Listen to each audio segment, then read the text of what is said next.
ప్రార్థన చేసుకుందాం. పరిశుద్ధుడైన తండ్రి, మరొకసారి మీ పిల్లలతో కలుసుకొని ఈ కార్యక్రమంలో మీ పరిశుద్ధ గ్రంథము నుండి కొన్ని విషయాలు ధ్యానించడానికి మీరు ఇచ్చిన ఈ ప్రాణమును బట్టి నిన్ను స్తుతిస్తూ ఉన్నాం. వింటున్న మీ ప్రజలకు తగిన జ్ఞాన వివేకమును దయచేయండి, వినగలిగిన మనసును ఇవ్వండి. చెప్తున్నటువంటి నాకు కూడా మీ పరిశుద్ధాత్మ శక్తినిచ్చి తెలియని సంగతులు మీరు మాకు బోధించి ముందున్న సమయంలో మీరు మాత్రమే మహిమ ఘనతలు పొందుమని మా ప్రభు అయిన యేసుక్రీస్తు నామములో ప్రార్థించి అడుగుచున్నాము తండ్రి, ఆమేన్. బాగున్నారు కదండి? దేవుని కృపను బట్టి బాగున్నారు కదా? నేను కూడా దేవుని కృపను బట్టి బాగున్నాను. మరొకసారి ఈ టీవీ కార్యక్రమం ద్వారా, జెస్సీ మినిస్ట్రీ ద్వారా దేవుని వాక్యాన్ని మీతో పంచుకోవటానికి దేవుడిచ్చిన ఈ ప్రాణాన్ని బట్టి ఆయనకు కృతజ్ఞుడునై ఉన్నాను. చూస్తున్నటువంటి మీకు కూడా ప్రత్యేకమైన వందనాలు తెలియజేస్తూ ఉన్నాను. మరి ఈ సమయంలో మరొక అంశాన్ని బట్టి మనం ధ్యానం చేద్దాం. ఈ సమయంలో దేవుడు ఎవరిని కాపాడుతాడు? ఈ ప్రస్తుతం ఉన్నటువంటి దినాలలో, ఈ భయంకరమైన పరిస్థితులలో, కరోనా వైరస్ కానీ, కోవిడ్-19 కానీ, ఏదైనా సరే ఈ పరిస్థితులను బట్టి మనం భద్రం చేయబడాలి. దేవుని కాపుదల మనకు ఎంతైనా అవసరం. మరి చాలాసార్లు మనం అనుకుంటూ ఉంటాము, నేను బాగున్నాను, అందరూ ఎవరు ఏమైపోతున్నారో నాకు అవసరం లేదు, నేను నా కుటుంబం భద్రంగా ఉంది, క్షేమంగా ఉంది అని అనుకుంటాం.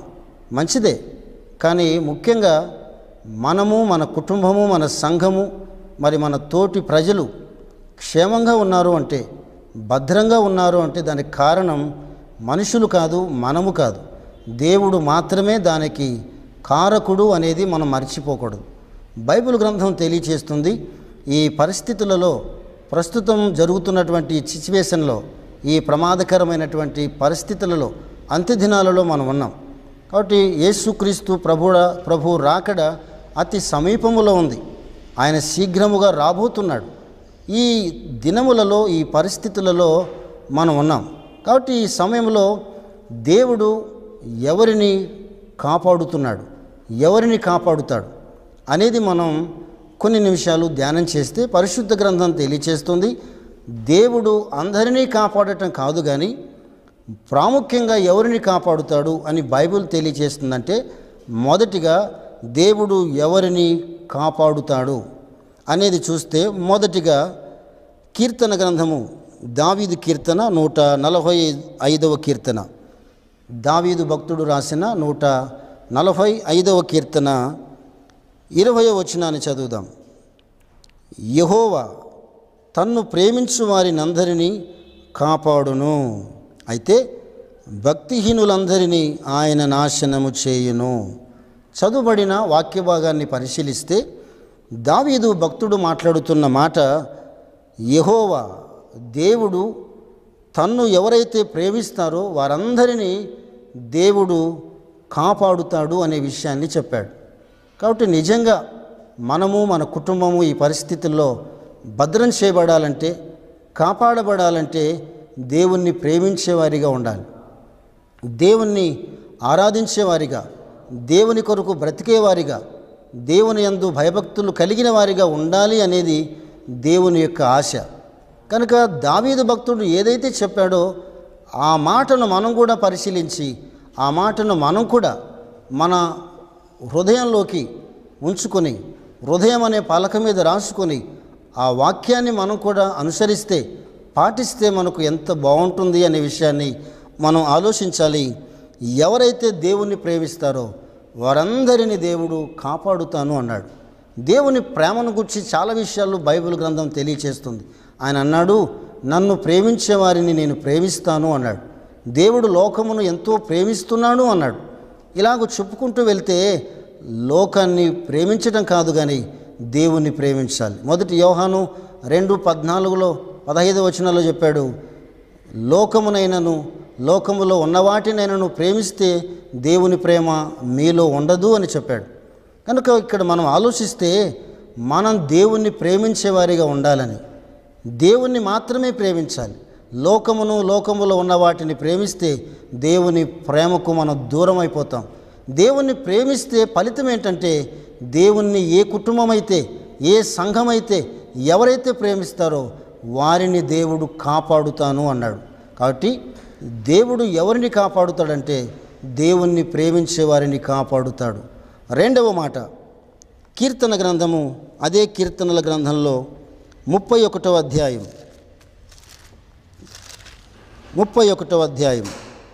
23వ వచనాన్ని చదువుదాం. 23వ వచనాన్ని, యెహోవా భక్తులారా మీరందరూ ఆయనను ప్రేమించుడి. ఇక్కడ కూడా చెప్తున్న మాట, యెహోవా భక్తులారా దేవుణ్ణి ప్రేమించండి. ప్రేమించడం అనేది మర్చిపోకూడదు. దేవుని ప్రేమ మాత్రం మన మనసులో నుండి బయటికి వెళ్ళకూడదు. ప్రతి క్షణము దేవుణ్ణి ప్రేమిస్తూనే ఉండాలి. ఇక్కడ చెప్పే మాట కూడా దావీదు ఏమంటున్నాడంటే, యెహోవా భక్తులారా మీరందరూ ఆయనను ప్రేమించండి. మీరందరూ లోకాన్ని ప్రేమించడం కాదు.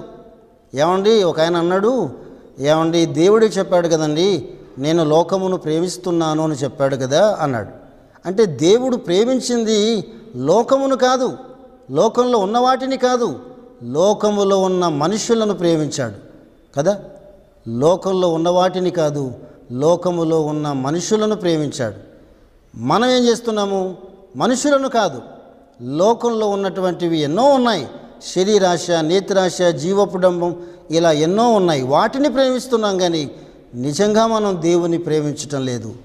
ఇక్కడ రెండవదిగా చెప్తున్న మాట, మీరందరూ కూడా భక్తులారా మీరందరూ దేవుణ్ణి ప్రేమించండి. తర్వాత ఏమన్నాడు? యెహోవా విశ్వాసులను కాపాడును. రెండవదిగా చెప్పేది ఏంటంటే యెహోవా విశ్వాసులను కాపాడుతాడు అన్నాడు. మొదటిగా దేవుడు ఎవరిని కాపాడుతాడంటే ఎవరైతే దేవుణ్ణి ప్రేమిస్తారో అలా ప్రేమించే వారందరినీ కాపాడుతాడు.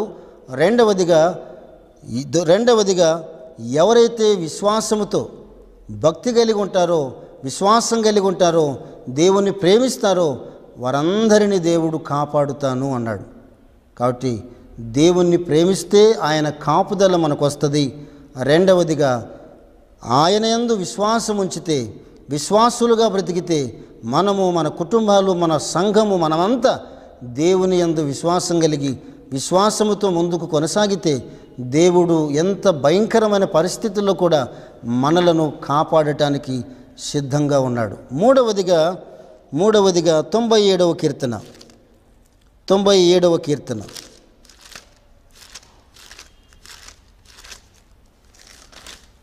10వ వచనాన్ని చదువుదాం ఒకసారి. 97:10 వచనం, యెహోవాను ప్రేమించు వారలారా చెడుతనమును అసహించుకొనుడి, తన భక్తుల ప్రాణములను ఆయన కాపాడుచున్నాడు. ఇక్కడ కూడా చెప్పాడు.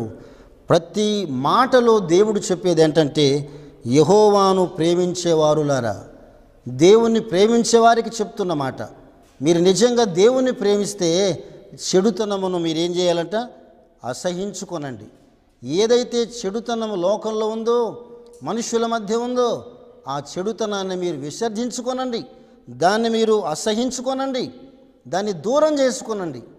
ఎవరైతే దేవుణ్ణి ప్రేమిస్తారో వాళ్ళు మాత్రమే చెడుతనాన్ని అసహించుకుంటారు.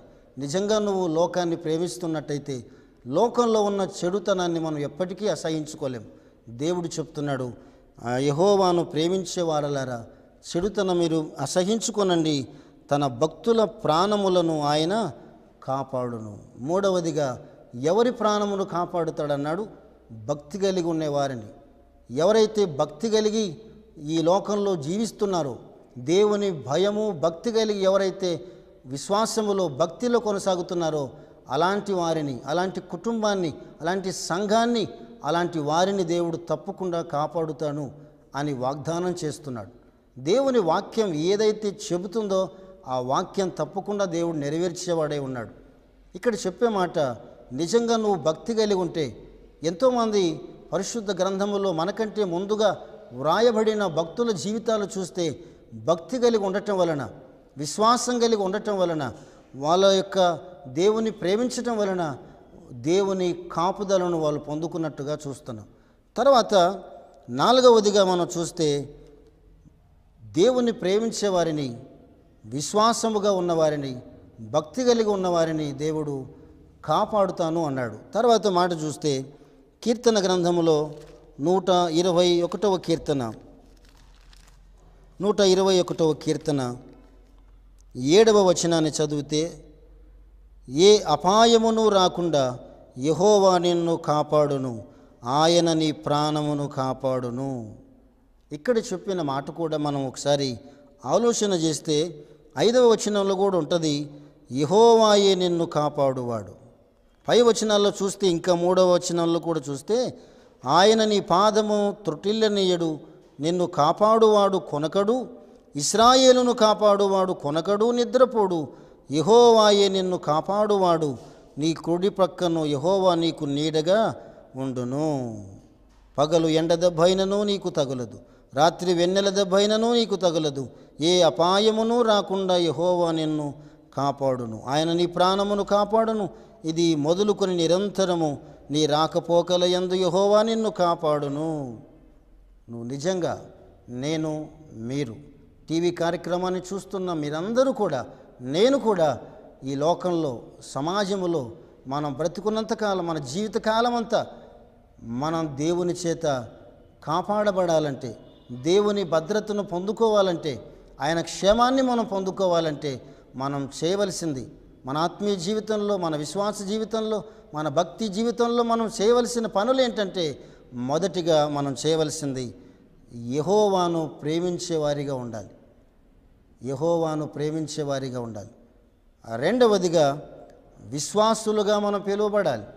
విశ్వాసులుగా పిలువబడాలి. ఈ దినాల్లో ప్రస్తుతం మనం చూస్తూ ఉంటే ఎక్కడ చూసినా విశ్వాసము అనేది కనిపించటం లేదు. అందుకనే 12వ కీర్తనలో కూడా చెప్తాడు, భక్తి కలిగిన వారు లేకపోతున్నారు, విశ్వాసులు కనిపించటం లేదు అని అన్నాడు. భక్తి కలిగిన వారు, విశ్వాసం కలిగిన వారు కనిపించటం లేదు అన్నాడు. అంతేకాకుండా నేను, మనుష్య కుమారుడునైన నేను భూమి మీదకి వచ్చేటప్పుడు ఆ విశ్వాసము కనుగొందునా అన్నాడు. అంటే విశ్వాసము అనేది మనుషులలో కనిపించటం లేదు అన్నాడు. విశ్వాసం అనేది చాలా ప్రాముఖ్యం. విశ్వాసము లేకుండా దేవునికి ఇష్టడుగా ఉండట అసాధ్యం అనేది ఎబ్రీ సంఘానికి పౌలు గారు చెప్పారు. కనుక ఎబ్రీ సంఘానికి కాదు, మనకు చెప్తున్నాడు, మనం ఏం చేయాలంటే విశ్వాసమును కొనసాగించాలి, విశ్వాసముతో బ్రతకాలి. విశ్వాసం, మన భక్తులైన వారు కూడా విశ్వాసము ద్వారా ముందుకు కొనసాగినట్టుగా బైబిల్ గ్రంథం మనకు తెలియచేస్తుంది. మూడవదిగా భక్తి కలిగిన వారిగా ఉండాలి. భక్తి ఈ దినాల్లో కనిపించటం లేదు. యెహోవా యందు భయభక్తులు కలిగి ఉండాలి అనే మాట పరిశుద్ధ గ్రంథంలో చాలాసార్లు వ్రాయబడింది. భక్తులు కూడా దేవుని యందు భయభక్తులు కలిగినట్టుగా పరిశుద్ధ గ్రంథము ద్వారా మనకు తెలుసుకుంటున్నాం. కనుక భక్తి కలిగి మనం ఉండాలి.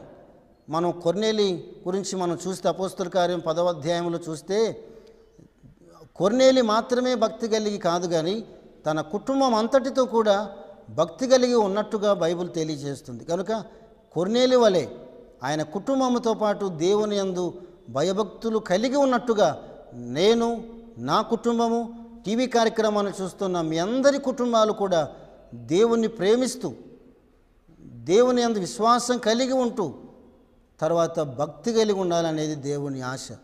కొర్నేలి కుటుంబంతో పాటు దేవుని యందు భయభక్తులు కలిగి ఉన్నాడు. నా కుటుంబము, మీ కుటుంబం కూడా భయభక్తులు కలిగి ఉంటే దేవుడు కాపాడుతాడు. తర్వాత 4వ విషయాన్ని చూసినప్పుడు, ఎవరైతే దేవుణ్ణి ప్రేమిస్తారో, ఎవరైతే విశ్వాసం కలిగి ఉంటారో, ఎవరైతే భక్తి కలిగి ఉంటారో, అలాంటి వారి విషయంలో దేవుడు చెప్పే మాట ఏంటంటే, యెహోవాయే నీ కుటుంబాన్ని కాపాడుతున్నాడు, యెహోవాయే నీ సంఘాన్ని కాపాడుతున్నాడు, యెహోవాయే నీ భార్య పిల్లలను, నీ తల్లిని, నీ తండ్రిని, నీ కుటుంబ సభ్యులందరినీ, సమాజంలో నీ అన్నవారందరినీ కాపాడటానికి సిద్ధంగా ఉన్నాడు. ఆయన కాపాడాలంటే ఇక్కడ చెప్తున్న మాట, యెహోవా ఇశ్రాయేలీయులను కాపాడేవాడు, దేవుని ప్రజలను కాపాడేవాడు, కొనకడు, నిద్రపోడు అని వాగ్దానం చేస్తున్నాడు. అంతేకాకుండా చెప్తున్న మాట, ఏ అపాయమును రాకుండా యెహోవా నిన్ను కాపాడును, ఆయన నీ ప్రాణమును కాపాడును. ఎవరికి ఏ అపాయం రాకుండా కాపాడుతున్నాడు? ఎవరిని ఇంత భద్రంగా కాపాడుతున్నాడు? ఎందుకు? ఎవరిని, ఏ ప్రాణమును కాపాడుతున్నాడంటే, ఎవరైతే దేవుని ప్రేమిస్తారో, లోకాన్ని కాకుండా దేవుణ్ణి ప్రేమిస్తారో వారిని మాత్రమే దేవుడు కాపాడటానికి సిద్ధంగా ఉన్నాడు. ఎవరైతే భూమి మీద విశ్వాసం కలిగి ఉన్నారో, విశ్వాసులుగా జీవిస్తున్నారో, తమ విశ్వాసమే కాదు విశ్వాసమునకు తగిన క్రియలు కలిగి ఆ విశ్వాసానికి తగినటువంటి జీవితాన్ని కలిగి ముందుకు కొనసాగుతున్నారో, అలాంటి విశ్వాసముతో ఎవరైతే ఉన్నారో అలాంటి కుటుంబాన్ని, అలాంటి సంఘాన్ని, అలాంటి భార్య పిల్లలను, అలాంటి కుటుంబస్తులందరినీ దేవుడు కాపాడటానికి సిద్ధంగా ఉన్నాడు. మూడవదిగా ఎవరైతే భక్తి కలిగి ఉంటారో, ఎవరైతే కొర్నేలితో పాటు కొర్నేలి కుటుంబము కూడా భక్తి కలిగి ఉన్నట్టుగా మనము, మన కుటుంబాల్లో, మన సంఘము, మనమందరం కూడా నిజంగా దేవుని పట్ల భయభక్తులు కలిగి ఉంటే ఆయన ఏ అపాయము రాకుండా 91వ కీర్తనలో చెప్పినట్టుగా ఏ తెగులు నీ గుడారమున సంభవించదు అని చెప్పినట్టుగా మోసే ద్వారా ఇప్పుడు మనతో కూడా దేవుడు చెప్పే మాట, ఏ అపాయము నా కుటుంబానికి, టీవీ కార్యక్రమం చూస్తున్న మీ కుటుంబాలు కూడా అపాయం రాకుండా దేవుడు కాపాడాలంటే, దేవుడు భద్రం చేయాలంటే, దేవుని క్షేమం మనకు, మన పిల్లలకు, మన కుటుంబాలకు రావాలంటే మనం చేయవలసింది ఏంటంటే, ఈ లోకంలో బ్రతికినంతకాలం, మనం లోకంలో ఎంతకాలం బ్రతుకుతాం మనకు తెలియదు, మన ఆయుష్కాలం ఎంతో మనకు తెలియదు. మన ఆయుష్కాలం తెలిసినవాడు దేవుడు మాత్రమే. మనం ఎంతకాలం ఉండాలి అనేది దేవుని చేతిలో ఉంది, ఆయన ఆధీనంలో ఉంది. కనుక ఎంతకాలం బ్రతికినా పర్వాలేదు, అది 30 కావచ్చు, 40 కావచ్చు, 50 కావచ్చు, 60 కావచ్చు, 70 కావచ్చు, 80 కావచ్చు, ఎన్ని సంవత్సరాలైనా సరే ఆయుష్కాలం, దేవుడిచ్చిన ఆయుష్కాలంలో మనం చేయవలసిన పని ఏంటంటే, నిజంగా మనం బ్రతికినంతకాలం దేవుని యొక్క కాపుదల మన మీదికి రావాలంటే మనం చేయాలి, దేవుణ్ణి ప్రేమించేవారిగా ఉండాలి. దేవుణ్ణి ప్రేమించేవారిగా ఉండాలి. దేవుణ్ణి ప్రేమించొద్దు అని చెప్పట్లేదు బైబిల్. మనం ఏం చేస్తున్నామంటే, ప్రేమించవలసిన దేవుణ్ణి ప్రక్కన పెట్టి లోకాన్ని ప్రేమిస్తున్నాం, లోకంలో ఉన్న వాటిని ప్రేమిస్తున్నాం. అది దేవుడు చెప్పిన మాట కాదు. దేవుణ్ణి మాత్రమే ప్రేమిద్దాం. దేవుణ్ణి, నిజంగా దేవుడు చెప్పిన మాట, నన్ను ప్రేమిస్తే నేను కూడా మిమ్మల్ని ప్రేమిస్తానన్నాడు. నన్ను ప్రేమించు వారిని ఆస్తికర్తలుగా చేస్తానన్నాడు. పరలోకంలో ఒక ఆస్తిమంతులుగా, ఆస్తికర్తలుగా చేస్తాను, నాతో పాటు ఉండే భాగ్యం ఇస్తానన్నాడు. కాబట్టి ఎందుకు మనం ఆ ధన్యతను పోగొట్టుకోవాలి? నిజంగా మనం దేవుణ్ణి ప్రేమించేవారిగా ఉందాం.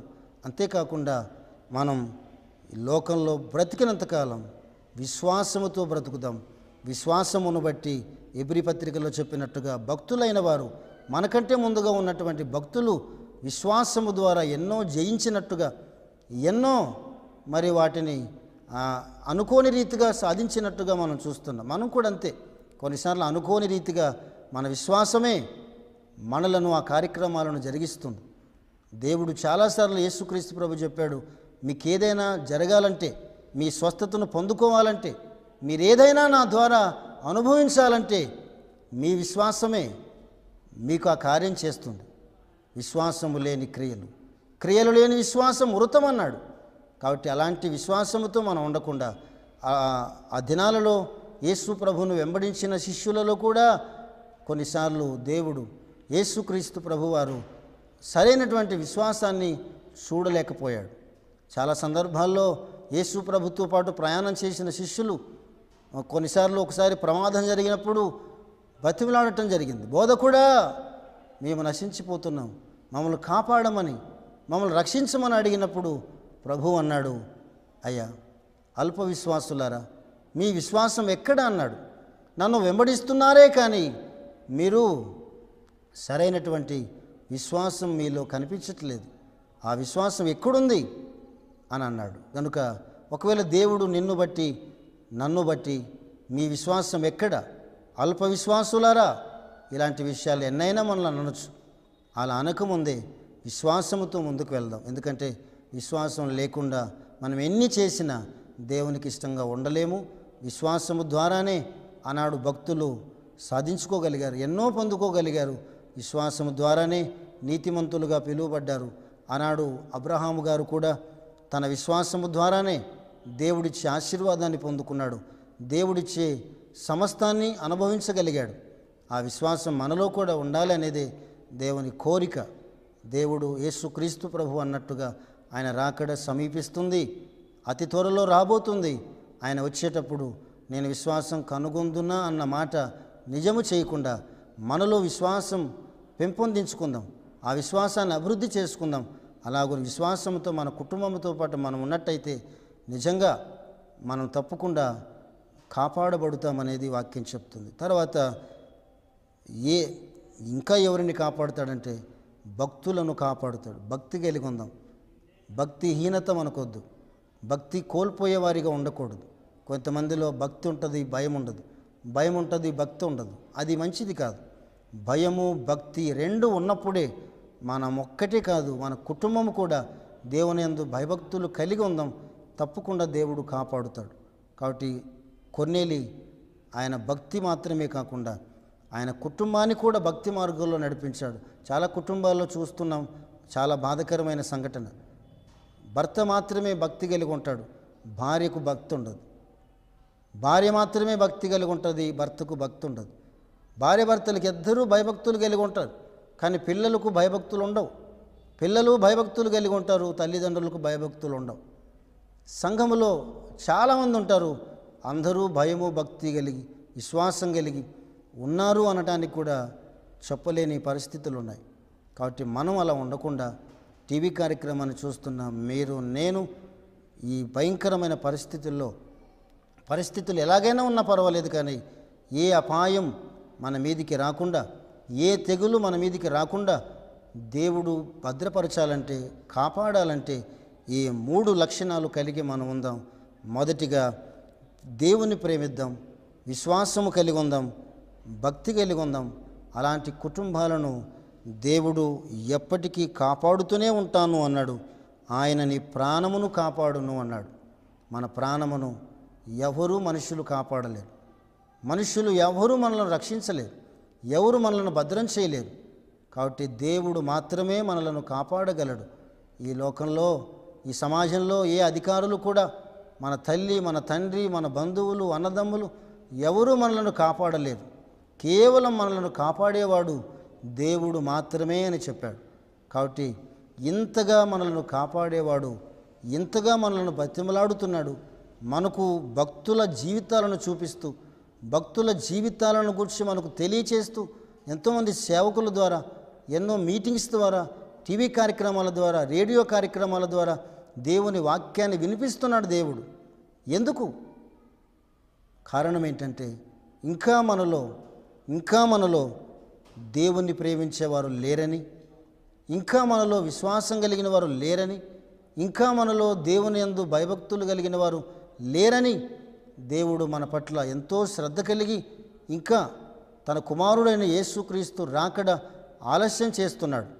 ఆయన రాకడ అతి త్వరలో ఉంది, ఇంకా ఆలస్యం అవుతుందంటే ఇంకా మనం దేవుని పిల్లలుగా పిలువబడుతున్నప్పటికీ, విశ్వాసులుగా పిలువబడుతున్నప్పటికీ సరైనటువంటి విధానంలో మనం లేకపోవచ్చు. అందుకే మనం ఇంకా ప్రాణంతో ఉండొచ్చు.